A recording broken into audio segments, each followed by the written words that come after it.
Yo, it's the motherfucking game. Fuck it. Nah, I'm playing with y'all, man. Welcome back to the show, man. I'm your host, Matt FAQs. If you like the content that you see on the channel, make sure you hit the like button and make sure you hit the subscribe and the bell button so you'll receive a notification every time I drop another video just like this one. Today's matter at hand, we got none other than the game versus Eminem. Sorry about that, y'all. We got the game versus Eminem. The game been throwing shots at M for a long time now, for years. Well, let's take this shit all the way back to his origins. Number one, if you look up, regular YouTube content, regular YouTube videos or whatever, you are going to clearly see how much praise the game gave Eminem throughout his whole career. You'll see how much game saying that nobody can mess with him. You'll see how he's saying that Eminem is such a great. Then you got I'm ready to die without smoke chronic. I hit the doggy style before I go out. Alright. Then you got the documentary, I'm sorry. I had a brain fart again, my bad, y'all. I'm getting past that shit. The documentary track where he clarified taking shots to Hove. Where he said, no, where I said I don't do button-up shirts to drive Maybachs. I was talking to Ja Rule. I wouldn't take shots at Jay-Z. I don't take shots at legends. That's not something I do. He contradicted himself with that and took many shots at Hove and told Hove SMD on multiple occasions, on live, on stage, etc., right? Then he turned around and do the same thing with Marshall, and in the same contradiction, turn around and diss Marshall this day and age. For whatever reason, Game don't really seem to keep people in the legends, category.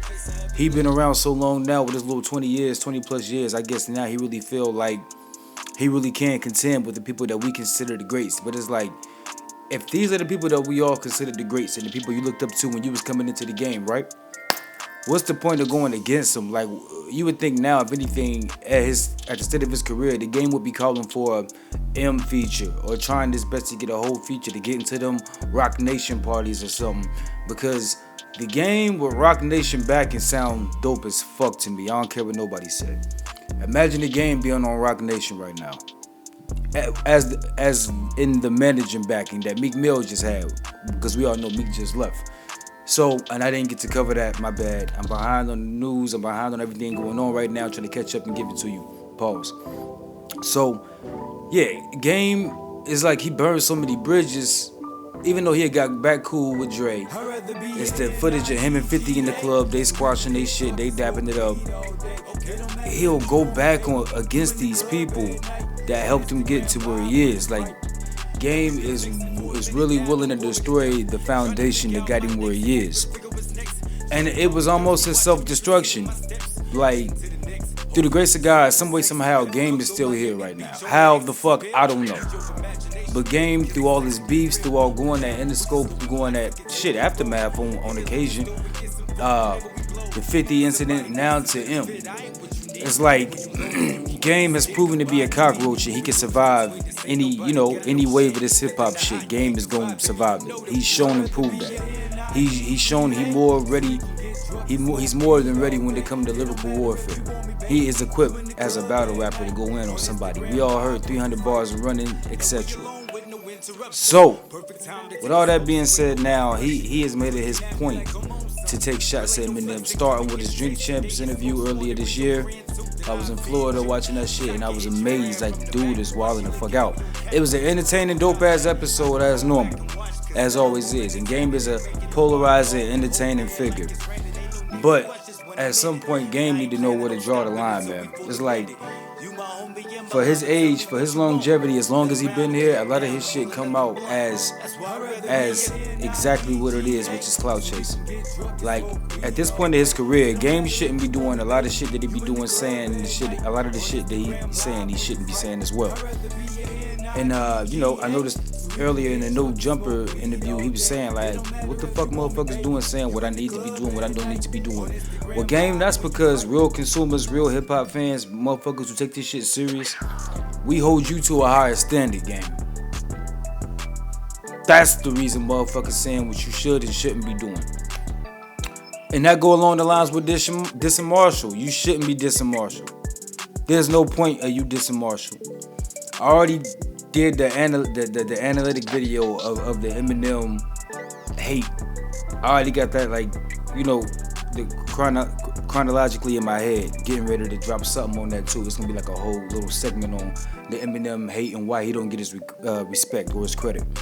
So this ain't the time of your career right now, especially when we don't know what Drillmatic is about to do. Drillmatic is a 30-track project. He could have split that in half and had two 15-track projects. He could have did Drillmatic and Drillmatic 2, and it would have upped the streaming numbers. He got any feature you can think of on this bitch, from Dirk to shit, man. I mean, you name him. He got Dirk. He got Jeremiah. He got, I wanted to say Jimmy, but I'm not sure about Jimmy. I mean, I can't start that on a tangent and not keep going. This fool pulled off an NBA YoungBoy collab. Who the fuck knows how he got an NBA YoungBoy collab? Game got a YoungBoy collab. He got Ye on here, I think, like on 2 records. I know Jeremiah on 2 records. I ain't even sat and heard the whole thing yet. All I heard was the Black Slim Shady, and I had to make this video before I even delve into the album. This the first Game album I ain't extra excited about, even though he making it seem like niggas should be excited about it. This is the one I gotta, maybe I'll clean the house up and smoke some weed and listen to it. Maybe I'll play the video game, jump on Call of Duty or some shit and put it on mute. Then check it out while I'm playing the game or something. I don't know. Something I gotta get into. But yeah, at this point in your career, man, longevity is everything. You got your longevity, you got your respect, we know what you do. We rather see you address a problem when it's really a problem at hand. Like when really somebody really come left field, you know, out the ballpark and throw some shots. And it be a genuine battle versus you just looking for the attention of Eminem. Because it's gonna look a lot worse if Marshall don't reply to this shit at all. It's gonna look a lot worse on you if M just say nothing. Imagine if M, 50, and Dre on the phone right now, and Dre and 50 like, nah, this what he want. Don't say shit. M, don't say shit. So what, he brought your ex-wife up? He brought Kim up, he brought Haley up, he brought up his brother Matthew. The dopest thing about the Black Slim Shady record is that he went back and kidnapped Matthew, Stan's little brother from the Stan record. That was a dope concept, except for I seen somebody made a comment which was dope, like on Hip Hop DX. Somebody made it a point that on the Bad Guy record, on the Marshall Mathers LP2, that Eminem, Matthew, Stan's little brother, already drove him and Eminem off the cliff or off the bridge or whatever in the car. He completed the task that his brother, you know, did complete. He did like some stand shit and drove the car off the bridge. Cause remember, he was on there rapping, talking to him on the Bad Guy. That was a good reference. Shout the fucks out to you, cause I would have never put that together. Maybe had I went back and listened to that project, but once I heard like the Marshall Mathers LP, that was like, yeah, I never went back to revisit it. I was excited about it because the first one was real monumental to me, but when I heard the second one, I heard it and it was a good project, it was dope, but you know, it would never like, hey man, play that Eminem, play that Marshall Mathers LP2. It was never the case with that shit. You know what I'm saying? Not saying it didn't have replay value. I just didn't get to indulge in it in that shape or fashion. Same shit with the latest albums of the greats, like the whole 444, the King's Disease by Nas 1 and 2. I've given them a listen, but I ain't get to like live with them, like revisit them the way I probably should. So long story long, I think Start From Scratch 2 should be a dope record. It better be dope as fuck. It better top the first one. That was one of my first favorite records from the first album.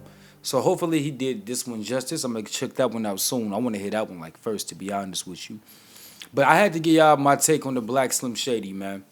He claimed not to listen to none of his music in his car out of 10, 11 albums and shit. But at the same time, he emulating Eminem using every style, his whole cadences, everything on the whole fucking song, making all the references to the albums, including, you know, kidnapping Stan's little brother Matthew.